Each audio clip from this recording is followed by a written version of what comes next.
So just undercutting this door jamb to the thickness of this rubber floor so we can kind of tuck that under instead of cutting around it. This stuff's a 1/2 inch thick and it's crazy heavy. And I'm talking about how thick it is.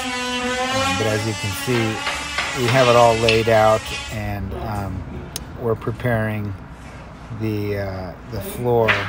We're straightening it out to get the lines straight. We're spreading a Sikabond T21 polyurethane water moisture barrier adhesive, which is probably one of the best adhesives for this rubber floor, in my opinion. It's going to have the moisture barrier attributes to it, along with the polyurethane aspect. So, you know, set it and forget it, man. And you can see we have it spread out. We overlap the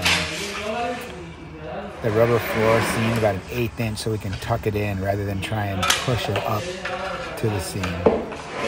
I'm spreading out some Taylor adhesive for this AstroTurf grass that we're putting in this one as well. This is indoors. We're basically turning this front house into a physical therapy area so they don't have to go to physical therapy all the time. We made the decision to just turn their place into the physical therapy place with softer